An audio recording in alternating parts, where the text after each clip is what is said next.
Ladies and gentlemen, get ready for Josh Jackaboo!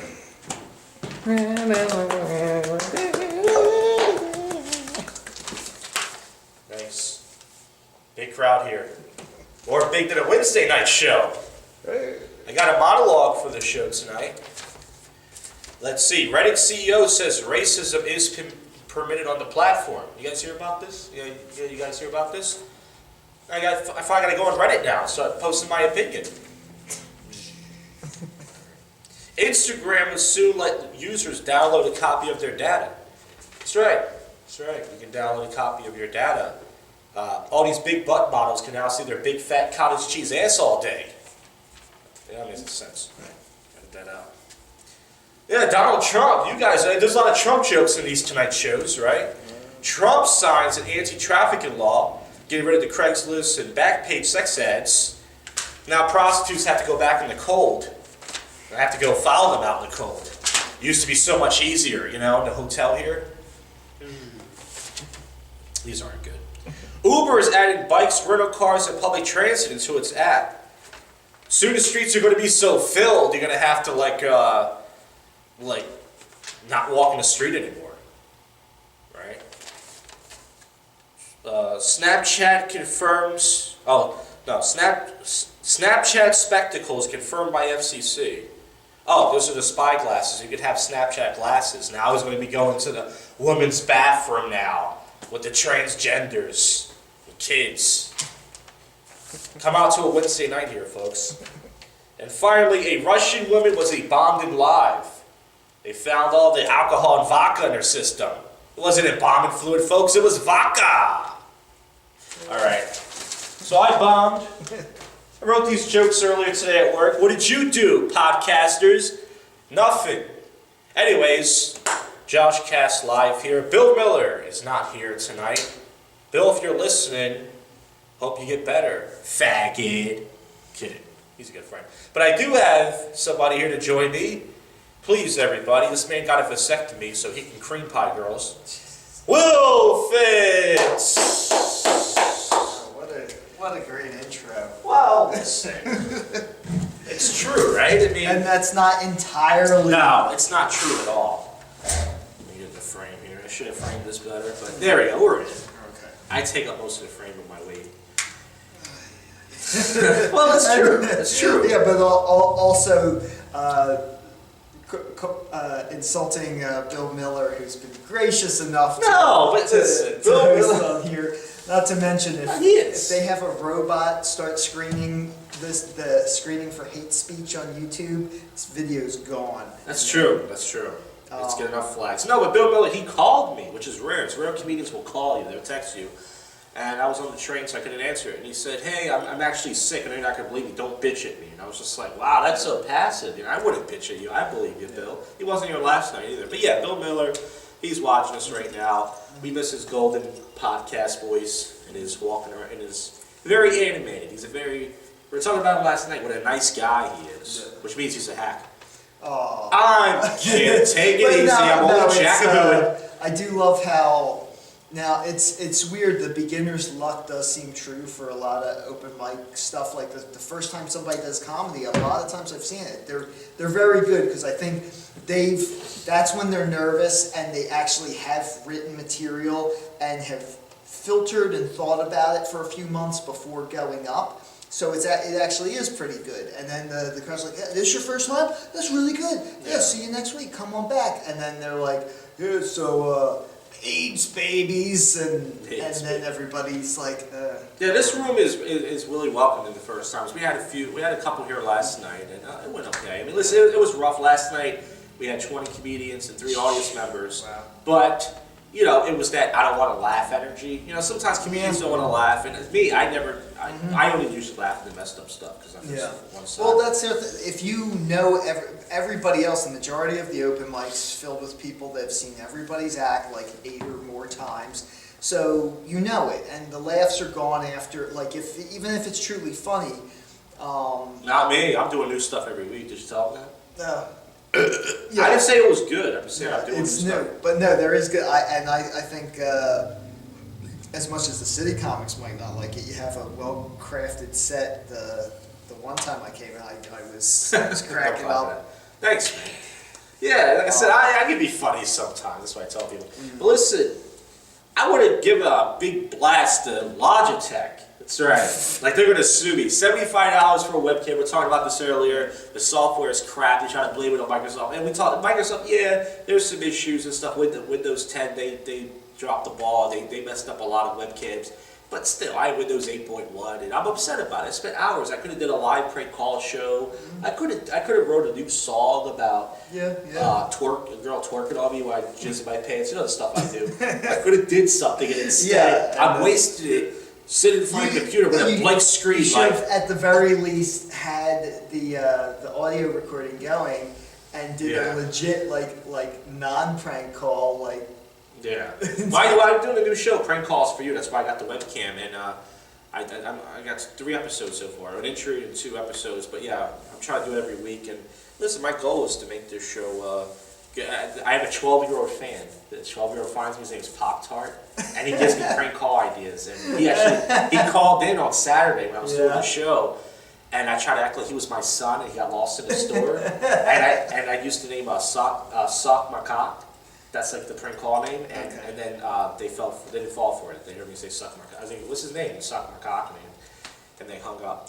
But yeah, like I said, technology, folks, can be a bitch. Things used to be more simple, and now drivers and all this other stuff. But you don't like to get personal on the show. I know you just want to, but we're not going to get too personal here. But Tinder, right? So you're a guy who's, you were kind of just starting out where I still have standards. I can still do the left swiping. That's good.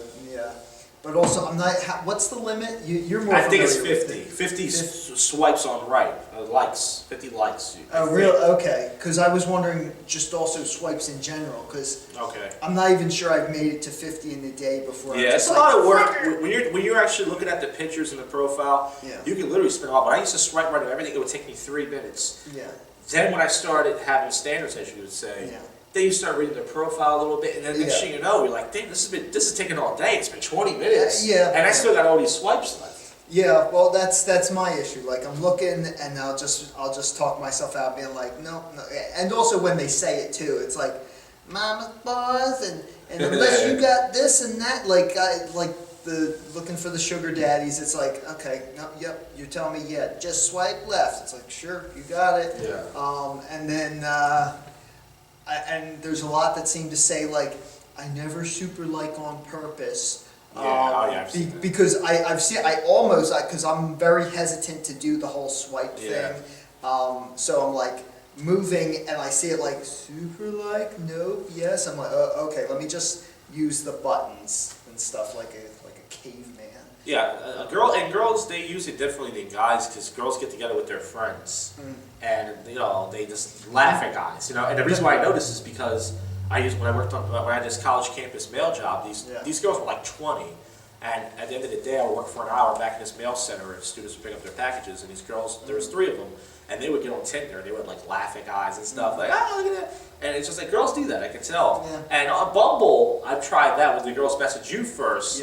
But you see, even if they message you first, they expect you to still lead the conversation. Oh yeah, it's just a hi. So it's just, and they're real late, but it's amazing. If you say hi as a guy, unless you're good looking, you're boring. But when girls message you, go ahead and defend them, Captain, say no. I will, at the very least though, even if it's the useless hi, there's some interest, even if it's superficial, or they're like, ooh, he's an investment banker.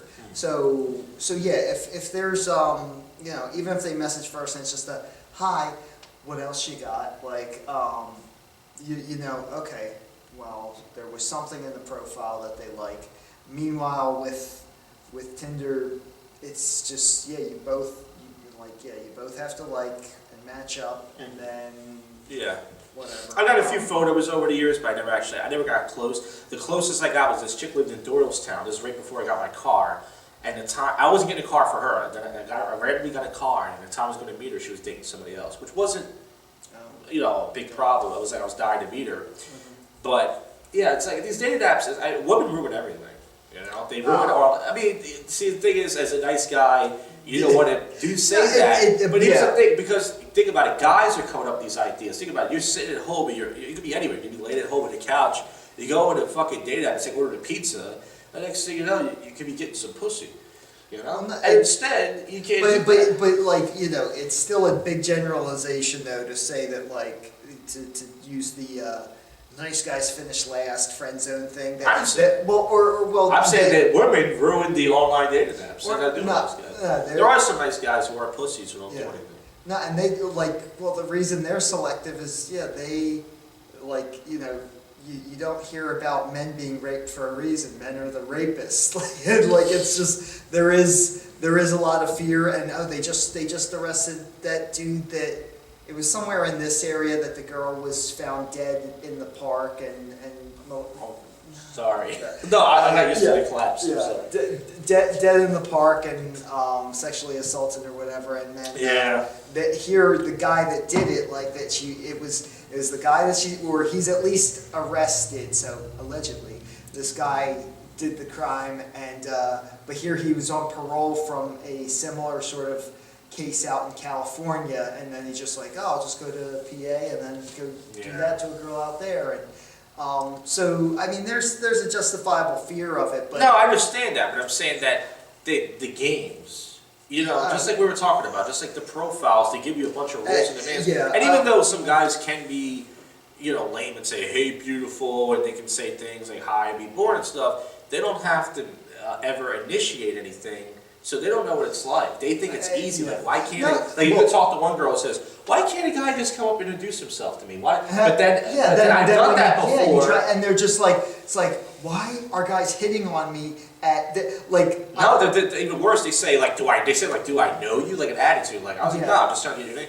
Oh, I don't want to meet you. Did I say hi? You know? So that's what I'm saying. It's like, how do you know? It's not written on your forehead. Yeah. And it's like, and then on these dating apps, it's like, look, if you don't want to meet and you just want to go out for a goof, you can. Yeah. But it's just like Plenty of Fish, OK Cupid. You got all these girls like, I'm not looking for anything. They all say the same. My friend told me about it. It's like, why are you here? This is a dating site. This is my friend signed me up for it. Oh, so your friend got your email, your password, and your birthday? Yeah. Well, and also, and your zodiac sign, and also too, and your cup size. Yeah.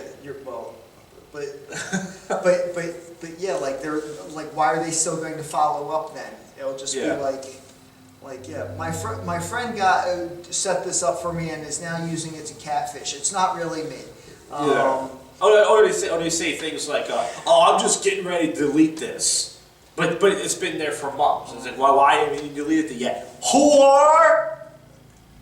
You're so bitter. Listen, I am bitter and angry, and the reason why is because I started out as a nice guy. That was my fault, because you listen to your mom and your sisters and everything. They're like, be a nice guy, you're just like it. So that was my fault. But then even when I started, like I said, this whole date, we were talking about the whole pickup artist, MGTOW. MGTOW, yo, all my MGTOWs watching this, shout out, yo, YouTube, MGTOW Proud Boys, throwing up. No, but listen, we were talking about this at the bar, and you know, it's like I really try to, not just to get girls to like me, but to improve myself. Everything, like, you know, work on your eye contact, work on your. They call it tonality. You know, that's just that should. Let's practice a PUA routine. So tonality is like, if you say to a girl, you're cute, right? You don't want to say it like timid, like you're cute. And the girl's like, what? You would be like, you're really cute. Even though it sounds like you're shouting, you say it confident, like you're really cute. Instead of going like, you know, you're really cute. And I was like, what? You know, you're cute. Like, you don't want people to hear it. Yeah. So I worked on that stuff for years. Posture, same thing. I got a hunchback with boobs. I tried everything, and no matter what I did, I got nothing but flaky phone numbers, no dates. And it's like I don't expect these chicks to just fuck my brains out. But as far as like, if I already got laid, here's my expectations. If I already got laid, let's say once every 4 months, that's a low number to me. Yeah. Some guys expect to get laid every night of the week. That would have been fine. Yeah. 3 times a year? That's a low number? Again, I think it's like what you ultimately say, that it comes down to, it works for the ones that don't need to be pickup artists, the ones that are just like handsome guys, or they have a lot going on. Ryan Foster. If you're listening, Ryan Foster. We gotta get him on the show. He's a comedian from the cabaret. He's this tall guy. He usually goes home early. He brought a really good looking girl here. That he was the only other besides you that was when I was here. I saw everybody talking about her, and being way creepier than what they Oh, yeah. allege that you Yeah. are. Like just the one dude basically saying he was going to stalk and rape. Oh, yeah. Oh, Scott Terry, yeah. No, what Scott Terry was fine. No, Scott Terry was the one that did the. Oh yeah, he did that, but no, Oh, the one okay. who's like the school librarian who talks in a tone that you don't Oh. know is joking. It's like, well then, I'm going to buy you. Well, I don't know. I still want to do a rape joke in this place. But Yeah. no, but listen. So I really tried for years, and I'm pretty sure I was coming off, a little too aggressive. Maybe you can say whatever, but it's like I really tried. And the thing is, if you don't try, it's like if you don't approach, then you're not going to meet girls. No, but but it's also though like if you're saying though that there are some that they're very superficial first and foremost, Yeah. or if the two top ones are money and looks and you have neither, Yeah. then yeah, what is approaching gonna do Yeah. but just get you an insult and Yeah. damage you where you think all girls are So like is that this. the main reason why you don't stick to approaching? You don't feel like you have the credentials, or? Or one of them. I'm confident in my appearance, and I get yeah. Not currently today, like Oh. but If you went to a gay bar right now, you would be a hamster. definitely. Wait, what? A hamster. You stick gerbils in their ass. You ever hear that old joke? But I haven't heard that term for them. Like I made that up. Okay, there you go. I made it up a new term. It's new. Your contribution to the LGBTQ community. That's right. Hamster. I'm always coming up with stuff, folks. No, but I'm saying that, yeah, you're absolutely right. Yeah. See, here's the thing. I never had confidence in myself, but I believed in the pickup artist stuff. Because they tell you, looks don't matter, dude. Looks don't matter. Because girls say confidence, but you see, they don't know what they want, so they just copy each other's answers. They say the same thing. They go, Yeah. all right, I want a guy who's confident but not cocky, and I want a guy who has a sense of humor. Mm-hmm. So you can show them those two things, and it's still but I'm not interested. See, I think that's still true that like that is a desirable trait, but it's like a fucking selling a used car where it has to meet like a 5-point inspection, or they say like it's if you fail any one of them, the looks, the financial independence, psychological, mentally stable, and just like sense of humor is number one. It's confidence, sense of humor, mental stability, financial stability, and looks. Like, if you fail any one of them, you're out. Because you could be. Well, that's also though. If you only fail one of them, that's probably what causes abusive relationships, where it's like where they're like he beats you. That's the one. That's the bad thing. The psychologically whatever. They're like, yeah, but he loves me and he's got this and that and that. Mm-hmm. So yeah, like you can get away missing one, because you can even be physically violent to some women and they'll stay with it, or even the ones too. I mean, you see relationships where like politically, like it's like. They share none of the same interests, but it's like, yes we do. We both like living in a house and having money and fucking, but it's like when you start talking about TV or any other interest, it's like, yeah, you go do your whatever shit. Yeah. So you agree with me that these girls are superficial whores? Some of them. Yeah, most of them. Well, in this city especially, and race is definitely a factor, because this is something. White girls are nicer to black guys most of the time than they are to other races of guys, because they don't want to feel racist. They reject it. Yeah. So I could walk up to a white girl in a bar, and what used to happen, and they would say, "Get away if you go back to your friends." And then if a black guy, they want to say it to him, and they're like, "Oh, if I tell this black guy to go fuck himself, all he has to do is say, well, what? Because I'm black." And then they go, "Oh no, let me suck your dick." But wait, that was a confusing scenario. No, I've seen it happen. I've seen girl. I mean, I get that, and again, you're going to see that liberal vagina. You're going to see that. Well, we're in Philadelphia, and and it's for the most part a liberal progressive city. So yes, you're going to see that. But what would you rather the opposite, where you go to like Bumblefuck, PA, or down to like Mobile, Alabama, and then you like come up and be like, "Hey, white woman," and it's like, "Get away from me!" I actually miss racist white people. I'm serious, because white people are just so funny. Like last night at the cabaret, and I can talk about this. So last night we had 6 black people, which is rare for this room. Yeah. 1 was an audience member. 3 or 4, no, actually, so we had a black female audience member, a male female, so they went together, and 4 black male comics. And I'm not going to say this certain female comic's name, nice lady, but you could tell she was just being over the top nice to them. Like, just like, hi, yeah. She wasn't, she wasn't talking to them like the way she would talk to like other people. And it was just so cringe. And then when she went up, if it's just all white comics in the room, she would do her regular act. But there was black comics in the room, she jazzes it up, if you know what I'm saying. Like she's doing the laugh house, And it's nice, but it's like, it's just phony. And it's like, I guess if you're white, you do have to be phony, because, especially if you work at any job now, because they have whether it's affirmative action or not, you got to work with diverse people, so you can't be like, oh, this fucking gringo can't work the copy machine or something.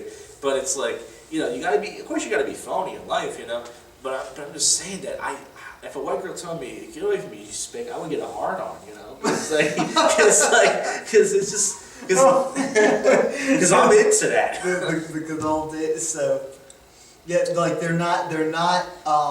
It's like, what happened? It's like, what happened to white people? And then when I see these hipsters, I'm like, what the fuck happened to white people? Like this one, when I get the mail at the post office in the morning, one of the guys from this other carrier comes in, and he's wearing like lime green socks, lime green shoes, hipster look, big beard. He wears goggles, like a swimmer's outfit. Like, and then he goes in to get the fucking mail, and I'm like, I see that when I'm on the train, and he gets to Girard, which is Fishtown.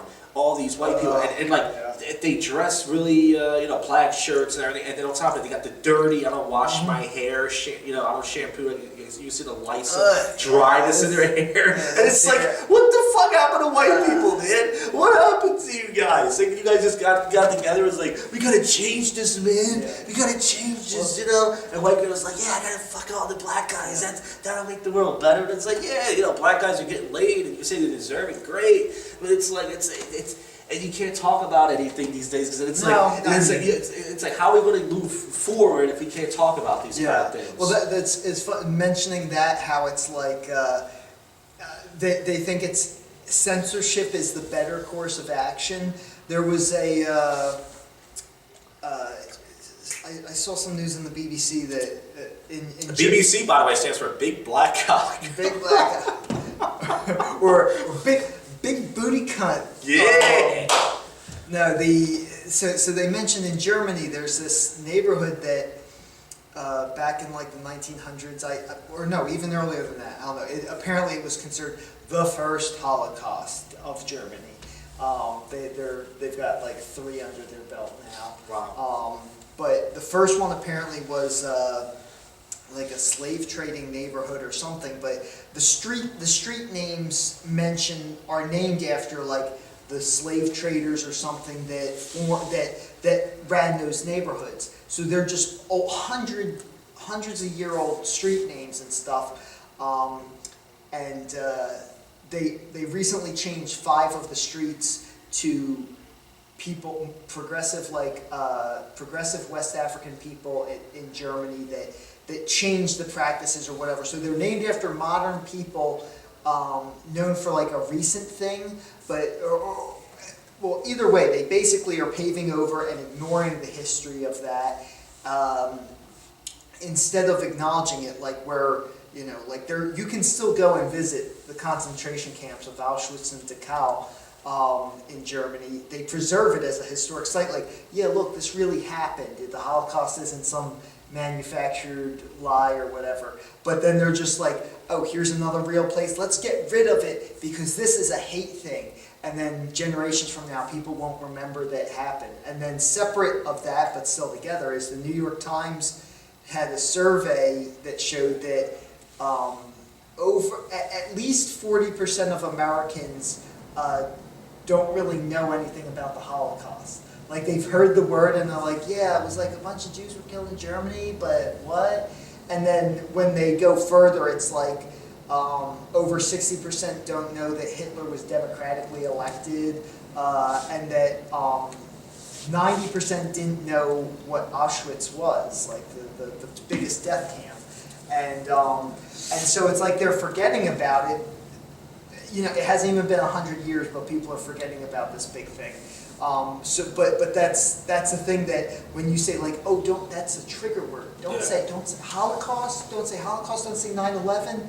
Like, we'll forget about this, and then they'll just be like, no, yeah, let's bring them in. I don't understand that. That's kind of like old World War II vets that are dying out there. Like I remember when they killed my buddies in Pearl Harbor. It's like, oh yeah, I just know the Japanese for making great technology and cool video games. Like that's it. I get upset when I hear people say they're like the Holocaust thing is like not a big deal. Like they say it like it's only black people go through something. Like you're trying to say, yeah, but what about the Holocaust? Like Jewish people were getting burned and they were getting gas and everything. Yeah. They go, yeah, but it wasn't like black people, like the 400 years of slavery. And it's like, I'm not going to dismiss that. But Italians were slaves, Polish were slaves, and also everything. A lot of people went through shit. And it's also too like, would you rather die in a concentration camp? It's a tough hypothetical. Would you rather die in a concentration camp or live as a slave? And most people, as much as they think like, I will fight, like, no, I fight for my dignity. I'll die before I become a slave. But no, we had plenty that didn't kill themselves or fight back and die because it's still like... Yeah, it's scary. Like when you see Negan come up to you, and it's a bunch of black slaves, he goes, my, oh my, look what we got here. Eaty, meaty, mud. Remember that episode? He said, catch a tiger by its tail. So there's an episode of Walking Dead, and they said that was racist because back in the slave days, there used to be a term when they would say, eaty, meaty, mighty, no, catch a by the toe. So, but it's like, Oh, and that's in, what Tarantino film? Oh, yeah. Oh, Django Unchained? No, Pulp Fiction. The Gimp, the white racist... cop when he's deciding who to fuck, and it's what's his name? Big guy, Ving Rhames. Ving Rhames and Bruce Willis, and he's using that, and he uses that phrase to decide who he's going to cornhole first. Ving Rhames. And what I also don't get about that movie is that Ving Rhames gets fucked in the ass by this weird sadist S&M racist cop, and then Bruce Willis gets out and he kills him, and Bruce Willis still costs Ving Rhames shitloads of money, but he's just like, and rather than still kill Bruce Willis like he originally planned on it, he's just like, you don't tell anyone if I even hear your name. It's like you're letting them go. Well, anyway,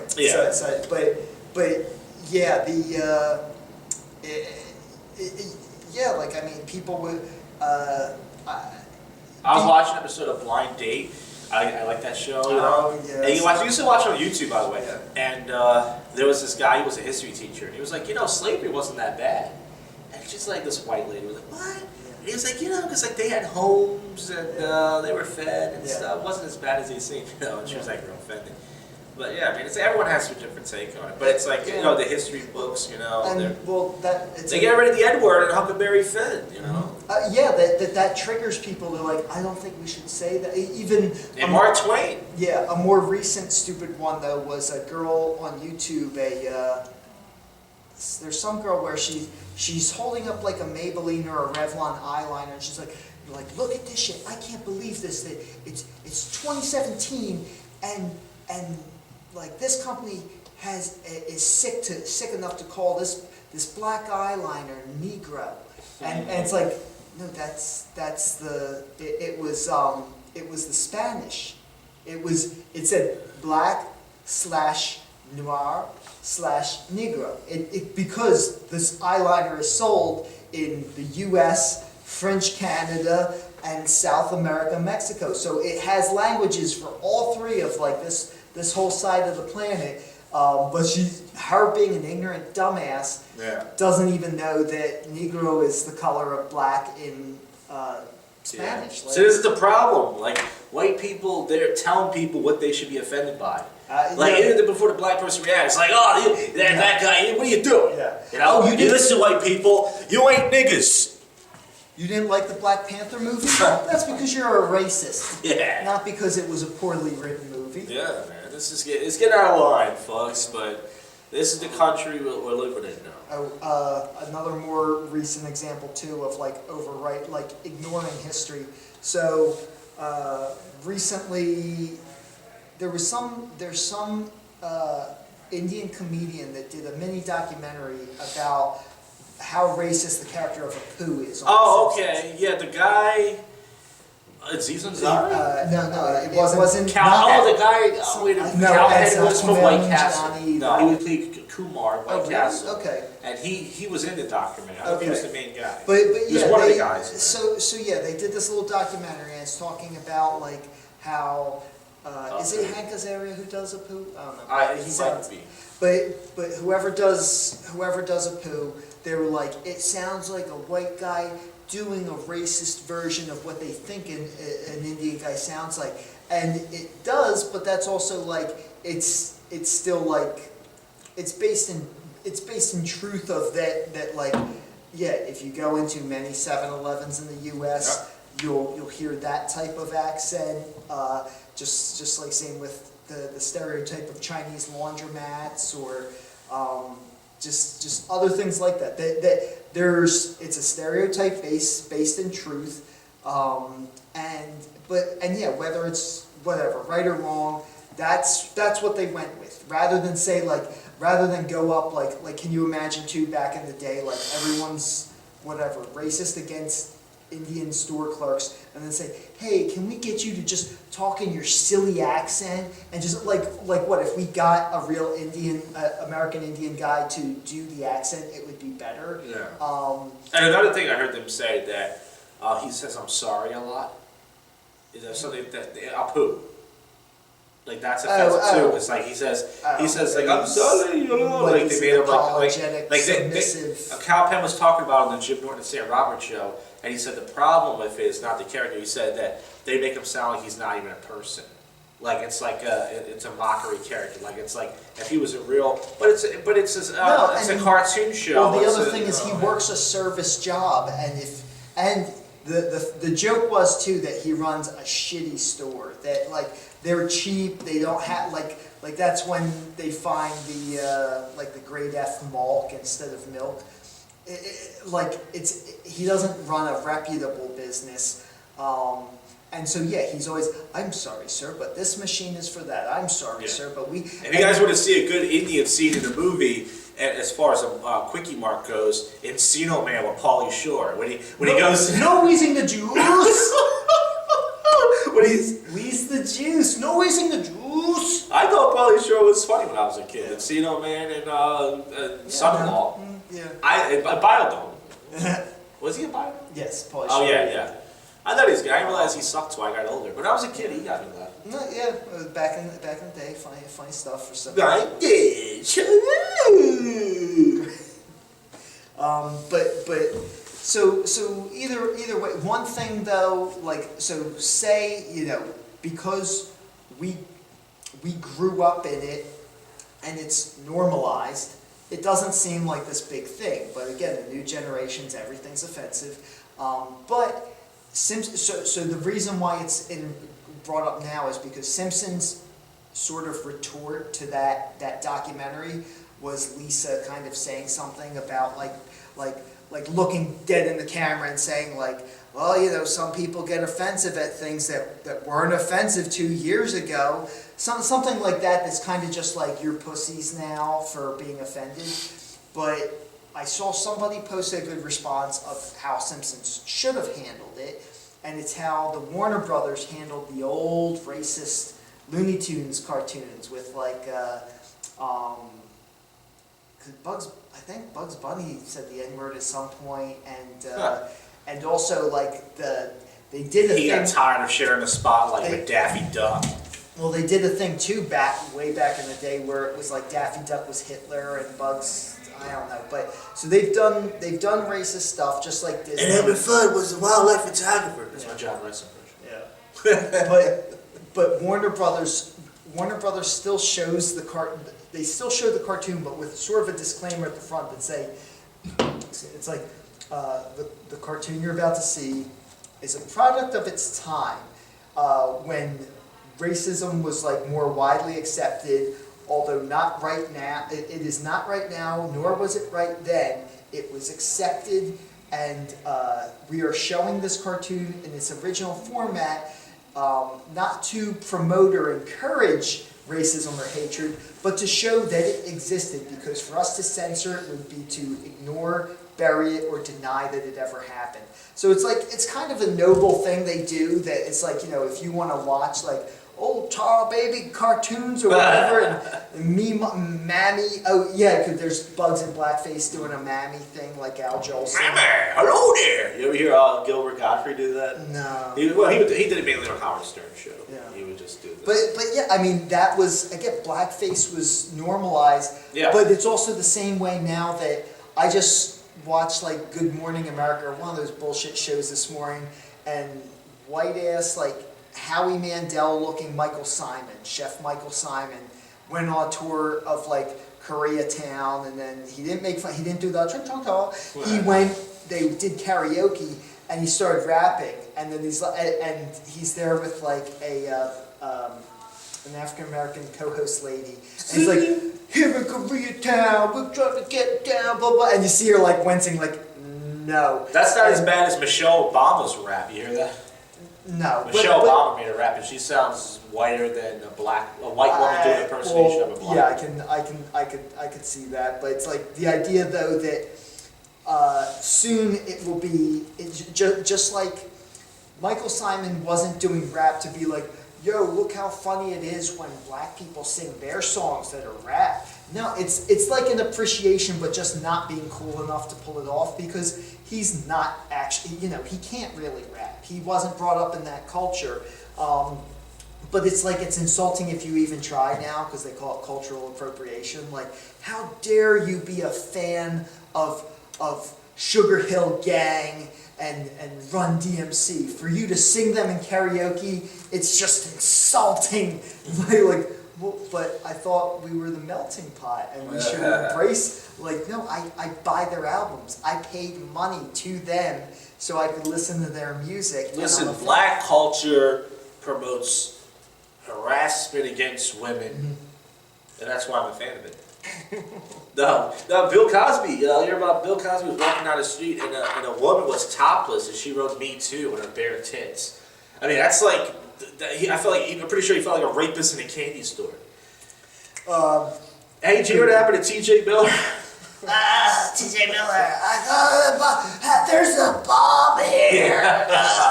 You don't know who I am, but raspy voice. $100,000 it cost him, I think, to get bailed on bond. He's coming to Philly, ain't he? He's doing Punchline or something. Like, he's doing that soon. He's not still in jail from a prank No, phone call. no celebrities don't go to jail. They just pay money. Imagine if we didn't have the money. That would suck. We just blew it all like fucking etched paintings that cost like $100,000 and his artsy wife, and then he's just in jail. Because he said something like it would be 5 years if he didn't pay that or something. Yeah. Oh, yeah. It's a federal offense, folks. I do prank phone calls. The riskiest prank call I ever did was allegedly, maybe I didn't do this. I called the bank, and I called a few banks and said I was going to rob them. I wanted to know where the security cameras were. Yeah, and this is back when my number was automatically blocked, and everyone was trying to get me to stay on the phone and stuff like that. Yeah, that's the risk. And also, I called the suicide hotline and said I was going to kill myself, and that's also against the law. Yeah. And I know some people who are prank callers. The cops went to their house because they were fucking with the suicide hotline and they didn't know how to properly block their number. You know. So as much as I love the risky prank calls, be careful out there, folks, because. Stop acting like you're a good boy. I am. You're the worst, dude. The worst. The worst. I'm a nice guy, man. Yeah. Why won't these girls fuck me? Just, no, but what I'm saying I'm nice is I don't hurt anybody. I'm not violent. I don't hurt people. Calling in those calls is a waste of resource and stressful. It's very stressful to people that work. Well, listen, I know, but you're not going to be a fan of my prank calls for you show. Actually, when I called this guy Saturday, so what I did was I did a few different calls. I called some Domino's pizzas, and pretty much, I think the idea was I said that they put spaghetti on it, And I told the guy my name was Suck My Cock. I used that the whole show. And the guy was like, I'm just trying to make a living. You're a clown and everything. Yeah. And I was like, you're right. I am a clown and stuff. And then I made a few people laugh because I was like, listen, what's your name? I said, Suck My Cock. I was like, look, you got to respect the cock. And every time I said that, I got to laugh. And then I called a bunch of Payless stores. And I said, I tried on one of their shoes. I got a thumbtack in my shoe. I had Willie to stay on the phone for 10 minutes. And I'm just rambling about stuff. But I could tell she could have hung. No, she could have hung up. She knew it was a prank, but she knew it was someone entertaining. Because like, that's what I was saying. I think these people laugh too. Yeah, and I mean, if they have nothing going on, but they can if you call a busy, no, really. Yes, they can. Oh yeah, if you tell someone I'm busy, I have to go. I mean. Yeah.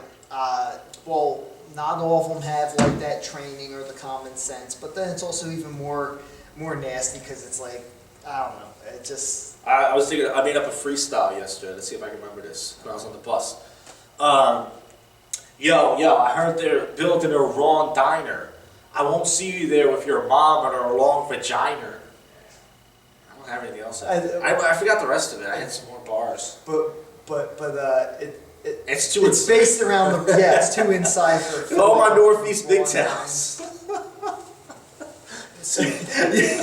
All right, so let's flesh it out a bit. It's like, I heard they're building a Ron Diner. I won't see you there with your mom or long vagina. I'm gonna be in that shit like a coal miner. Yeah. No, the idea I had was if you and Bill Miller was here, I was gonna try to get you guys to do a freestyle too. But yeah, let's fun. Keep going. Because I was in that shit like a coal miner, coming up with all these one-liners. And your mom used to listen to Mike Shinoda and Fort Minor before Chester Bennington took his own life like a poor minority. You're getting raped like a bunch of chicks in the Ted Bundy sorority. All these chicks ain't nothing but a whore to me. But you see, that's not sexist, that's a regular rap line.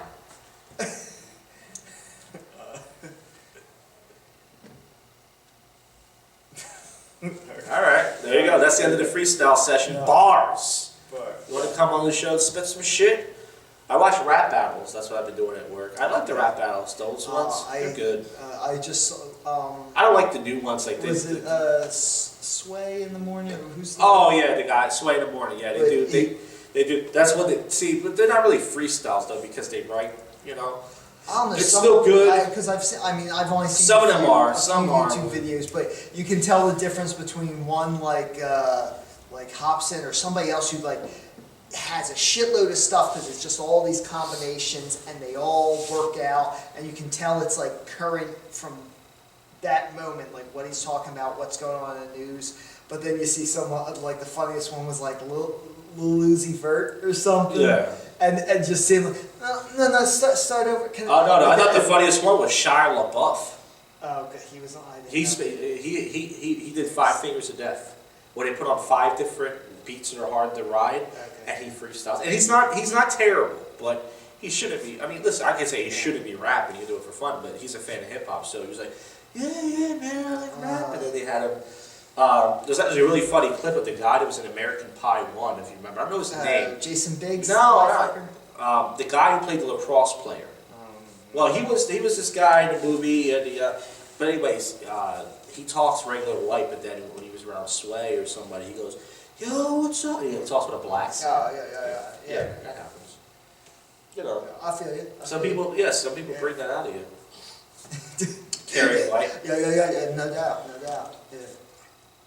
And I tried to get some guests on the show, but I didn't have the balls to ask anybody. I don't think anybody would come, because you got to come down again on a Thursday, and people are here on a Wednesday night. And not everybody lives up the street. It's, you're damaging to the long-term career. Like, they're gonna.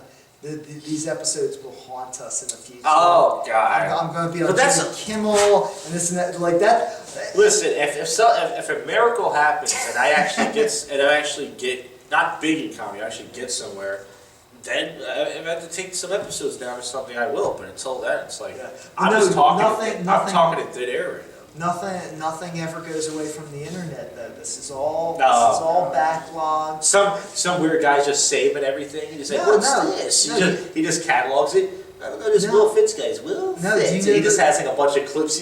Will Fitz. he just takes things out of context. So, like you say, cornholer. Will Fix makes fun of gays. Cornholer. Well, yeah, there's always that possible, but no, like So you don't know about paranoid, you don't know about the Wayback Machine.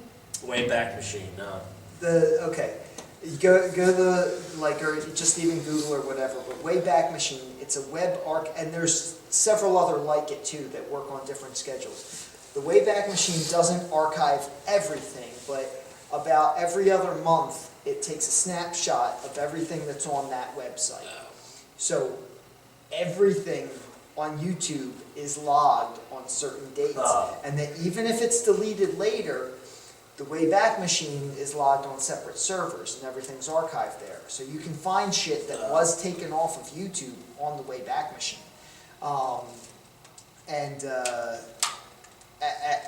So yeah, I'm trying to think, because I was introduced to this back early 2000s, because like one of my like film friends from college found a video of like this Swedish guy that came to America and did like just this, like he just had a shitload of money and financed this video that was like Lord of the Rings style fantasy, and he was doing like a song that was like all just over the just shit. It was like before Tommy Wiseau even in the room, like a guy like that. Oh, just, hi Mark. Hi, and so it's just like, I will find you on my horse and take you, my princess, and it had like a shitty CGI dragon, like, and it goes, no, and so he had it on, but then all the comments are like, oh my god, look at this shitty stuff, 2 minutes 40 seconds, crazy dragon. So he just it just made him felt so shitty. They took it down, and then my friend was trying to like organize sort of like a B film festival, and she's like, "May I use your clip?" And he's like, "How did you find it?" She's like, "Oh, the Wayback Machine." It's no, how do I take it down? Oh, you don't. It's not like real YouTube. Well, listen, but, yeah. I mean, you don't have to do the show if you don't. I appreciate it. I mean, but I'm just saying though, if you do ever plan or like do ever, if either of us gets our shit together and it shows up on network TV, and then we're doing it, and we're like 10 years in, and I'm the zany neighbor, I'm the new Kramer of like the Generation Y, and then they're just like, well, look, he showed up on here and talked about it, like, and like you said, they still will take stuff out of context, and say like, yeah, look, these words were said in the same episode. He was like, no. Yeah, I understand. I mean, when Darren and I used to do a show called Back to the Humor, it was just like this, and we have had many comedians asked it. But here's the thing: they didn't say they didn't say anything offensive or anything. It was weird. Like they did the show, and then they were like, "I'm afraid my job's going to see this." But it's weird because if you're doing stand-up, even if there's only, let's say, 30 people in the room, why aren't you worried? Let's say somebody records your set without that could happen. You can't see up here with these lights. So someone can record your set and they can put it online. But let's say something. But he was famous. But let's say you're a local comedian, but something crazy, like some heckler gets on stage trying to fight you. Those shits get a lot of views, and then so your boss might see it and go, So it's like you're doing a public thing like this. Even doing comedy. I feel like, I'm not saying that it's good to protect your job or protect your career, but I'm saying I feel like if you're doing comedy, not to say you have to be this filthy, you can absolutely be professional, like, I would never, I would never say the N-word, but it's like, you're doing comedy, anything can happen. No, I get it, but it's also, the trouble is though, when you catch yourself and say, no one's going to enjoy that, like whether it's, because I mean, some people ask to have stuff edited out just because they're not at the top of their game, that they're like, oh, that wasn't that funny. My philosophy is, no one's listening to this.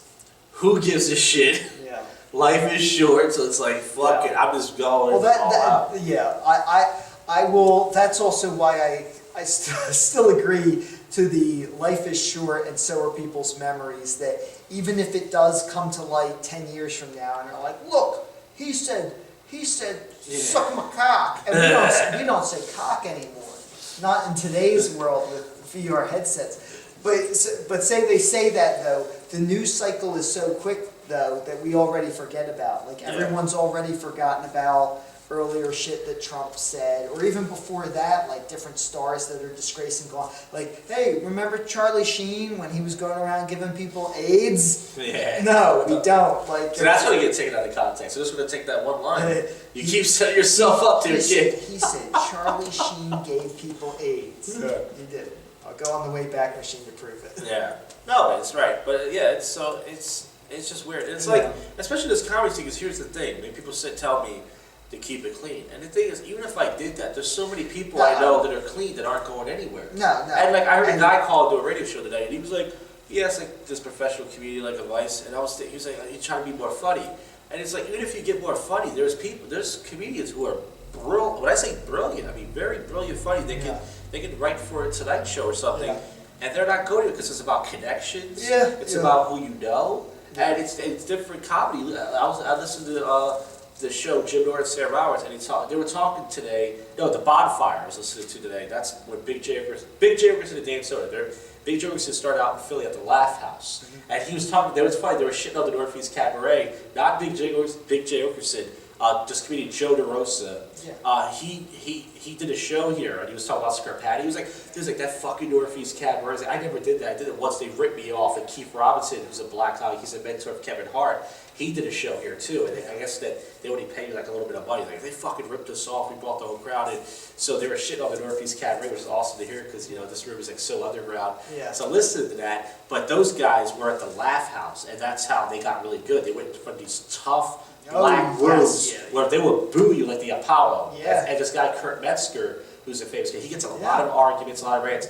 He got booed. Like, all the comedians thought his shit was witty funny, but he got booed off stage. And then they called him Bring It Back Kurt. They would bring him back on stage and go, y'all was booing this man. Come on, give him a chance, man. He's real funny. Give it up for man. They're called Bring It Back Kurt. Bring him back. Yeah. And they would but he didn't do well. But then when he got to New York, he started just tearing shit up. Yeah. So it's like, if you can handle that, audience. Yeah, but it's like, but I'm saying that it's like there's so many people that are funny, and it's like I was thinking about it, and so it's like I get depressed, not because I expect to make it big or anything, but even to make a part-time living at this, and making money or doing shows, because you got to move at least close to New York. You have to move to New York. Let's say you move to Hoboken, New Jersey. Hoboken. Just go cross over the river. Yeah, and you go there. So you have to do comedy in New York 6 or 7 days a week, right? Yeah. And then as much as you can, so 4 or 5. So you're doing 30 open mics a week. Keep doing it till you get paid. There's people who've been doing that for years. They move there. Yeah. So, and I'm only going to go to New York. Let's say I'm lucky I go 3 times a year to do comedy. Yeah. I wonder if someone's going to remember my set from 2 years ago. No, if And anything, they're going to get, hey, weren't you here 2 years ago? If anything, you get assholes. You probably get assholes there. Just like, because the thing with New York is, since it's a much denser population, you're more likely to run into you run into more good people, but also more assholes. So there's probably 3 Matt Burns at every open mic too, stealing your shit. Like, especially if you only show up 3 times a year, they'll be like, "Oh, he said he was from Philly. He won't be back." Hey, and then using your shit. Yeah. So at the end of the day, it's like at the end of the day, it's just suck a dick. Yeah. That's how Amy Schumer got somewhere. That's how Sarah Silverman and Chelsea Handler. No, they did. Chelsea Handler wrote a book about it, and Sarah Silverman was dating David Tell and all these other comedians that just passed her around. That's how they got their gigs. I mean, it's like, but that doesn't work as well for guys. But no. But yeah, you definitely. I think now more than that, because the comedy boom of the '80s is gone. And now... And pot is the new rock and roll. That's late. That's not even alcohol. Comedians don't even drink anymore. No. They're all like, hey, bro, I forgot my keys. It wasn't like, the old days where everybody was just like drunk. It wasn't, Well, excuse me. Where was it going? Where was this going? Well, with YouTube and all these minor celebrities that, you can become a bigger celebrity from being like, all right, I've got the new Logitech camera. We're doing an unboxing video. I'll open the top here. And folks, that's why we're working hard on my YouTube channel. Plastic box here. Good sturdy plastic. Customer service number on the back. Blah, blah. 43 views already. Yeah. Somebody's got 10 times more views looking at an unboxing video for a webcam than all of this original comedy content. Well, yeah. Well, it's disheartening. My first video I ever shot, I told the story before, 11 years ago, I was 20 years old, my sister bought me a really nice digital camera for Christmas. I wanted to test out the video feature. I put it on this chair, I'm like, what can I do? So I'm fucking around. Yeah. I go on my bed and I dry hump it like crazy for 20 seconds. Yeah. So when this YouTube thing started, I wish I had a crystal ball. They're like, oh my God, I put it up. Yeah. And at first, I never checked the views. Okay. This is the back in the days when it was good, like, you know. And I think after like 6 months or so, it had like 50 or 60,000 views. I'm like, wow. And it was like a lot of comments. And then I didn't check it for a while. Then I went back and got to 100,000, then 150. I think right now it's up to 360,000. Wow. But that video, still to this day, has more views than any comedy I've done, any podcast that I've done. Something people rather watch me fuck my bed, even though it's a good. And it's funny the comments because some of them are like from gay guys. They're like. I was like not good looking, I was so chubby, but I was like, and they're like, look at that booty, And then some girls were like, oh yeah, do that to me and stuff like that. And then you read the comments, and then some people, then you get the meat comments, you know, like I was wearing dirty socks. They're like, ew, socks. I love the ones too that notice the weird. Like, who the fuck knows? That's why YouTube is great because like when they point out something, you watch it. I watch Hell's Kitchen on there or something, and they point out shit. Or I think but see, that also like I can't take that much criticism. Like the few videos I posted the roast, I disabled comments. I'm not doing that shit. You got comments? No, when I up. Oh, you automatically I never have. I want to see a comment. On your last one, I mean. No, well, somebody else recorded the last roast, and somebody else recorded the first one too, and like drunk Wario people were commenting on, but. I'm going to win. I have a problem. Not his spot, he doesn't. Yeah. That's just another night for Johnny Rice. Yeah, but I don't know. Like, well, but also too though, YouTube, same thing. Is a lot of it is about who you know, because the same person I mentioned who found the Wayback Machine and was doing like videos in Film Fest here, she was friends with a guy above her in a grade in college. Went out to California and was YouTube's editor, and he wanted to like bone her, and she never did. But still stayed in touch and just like, oh, what are you up to? Oh, you're making videos? They're cool. I'll feature yours. And he was the guy that picked the featured one, the ones that when you go to just the homepage, the 4 that are featured, this is the guy that picks them. So, before now it's like almost all algorithms. It's just like, oh, you like watching people hump Japanese love pillows? Here. Well, yeah, my Give It Up on Sex podcast, like I said, it gets over 100 views, but nobody's listening to it. So because it has sex in it, it gets views, but people, once they hear my voice or whatever, and they find out something like, what the fuck is this shit? Yeah. But so I don't know what they expect. But that's the only podcast that I have that has over 100 Yeah, you views. do. You do have to have the right tags and whatever's current. But also too, it does help to fucking know somebody at YouTube that is gonna promote. And don't go up there and shoot them, by the way. Oh. You know, 2 weeks ago. Yeah, well, the woman went up to YouTube headquarters. She wasn't happy about the monetization, which I'm not either. You know, YouTube's cracking down, and she shot, I think, 3 people, and she didn't kill anybody. Proving once again that women, they fall short. They can't do everything a man can do.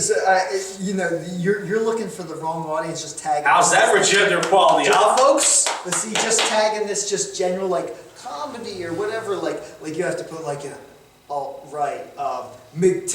Give it those tags, and then they'll be like, yeah. I already have one MGTOW video at this old talk show, and I do commentary over it on my screen capture, and I get some just angry men. That's great because like it's loads of tags. It's just angry men. You know, they watch that and go, "Good job, man." Oh, I was sitting at home with blue balls, and I thought like, yeah, he tells it like it is. Yes, right. Yeah, listen. I mean, because women are out of your control. You can't unless you pay for it. You know, you can't get laid. You know, or unless you do it the old way. You know, the rape way, which I make jokes about. But seriously, that's the old way of just like. Well, it's the new way too. Excuse me, ma'am. Will you come down this dark alley with me? It'd be mighty kind of you. No. We're gonna start doing sketches soon, everybody. I'm gonna write some sketches out. Seriously, get some characters. Yeah. We take those sketches from the show. Comments. I loved your character, old timey rape man. But people love like Family Guy. See, that's animated, so it's so different, you know. Because animation can get away with anything. Yeah. Pedophile jokes. Oh, hey, little boy, those are some nice shows. I love your pain. Hey, and I'm mildly retarded, but it's accepted.